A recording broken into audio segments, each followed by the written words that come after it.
Hi, and welcome to the last lesson of this chapter. In this lesson, we're going to discuss completeness and missing data.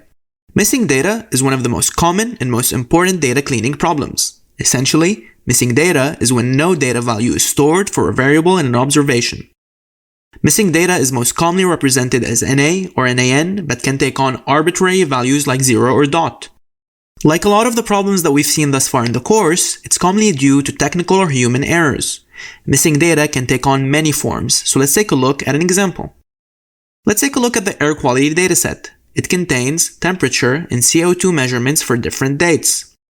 We can see that the CO2 value in this row is represented as NaN.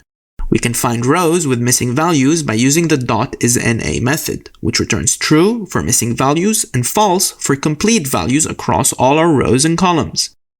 We can also chain the isNA method with the sum method, which returns a breakdown of missing values per column in our data frame.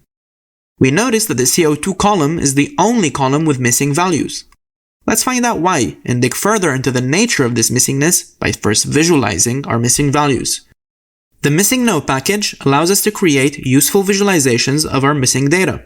Digging into its details is not part of the course, but you can also check out other courses on missing data in Datacamp's course library.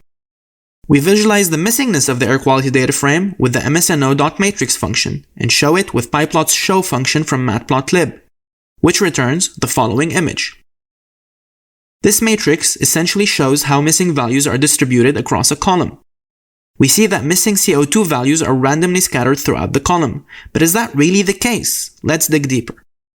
We first isolate the rows of air quality with missing CO2 values in one data frame and complete CO2 values in another.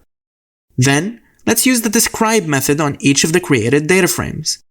We see that for all missing values of CO2, they occur at really low temperatures, with the mean temperature at -39 degrees and the minimum and the maximum of -49 and -30 respectively. Let's confirm this visually with the Missingness package. We first sort the data frame by the temperature column. Then, we input the sorted data frame to the matrix function from MSNO. This leaves us with this matrix. Notice how all missing values are on the top? This is because values are sorted from smallest to largest by default. This essentially confirms that CO2 measurements are lost for really low temperatures. Must be a sensor failure. This leads us to missingness types. Without going too much into the details, there are a variety of types of missing data.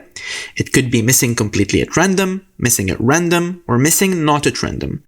Missing completely at random data is when there is missing data completely due to randomness, and there is no relationship between missing data and remaining values, such as data entry errors. Despite a slightly deceiving name, missing at random data is when there is a relationship between missing data and other observed values, such as our CO2 data being missing for low temperatures.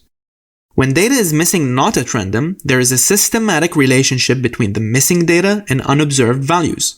For example, when it's really hot outside, the thermometer might stop working, so we don't have temperature measurements for days with high temperatures. However, we have no way to tell this just from looking at the data, since we can't actually see what the missing temperatures are. There's a variety of ways of dealing with missing data, from dropping missing data to imputing them with statistical measures such as mean, median, or mode, or imputing them with more complicated algorithmic approaches or ones that require some machine learning.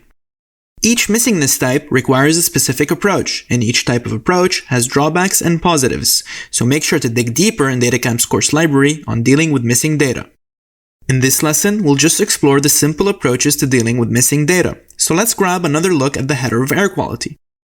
We can drop missing values by using the .dropNA method, alongside the subset argument, which lets us pick which column's missing values to drop. We can also replace the missing values of CO2 with the mean value of CO2 by using the fillNA method, which is in this case 1.73. fillNA takes in a dictionary with columns as keys and the imputed values as values. We can even feed custom values into fillNA pertaining to our missing data if we have enough domain knowledge about our dataset. Now that you know how to tackle missing data, let's get started.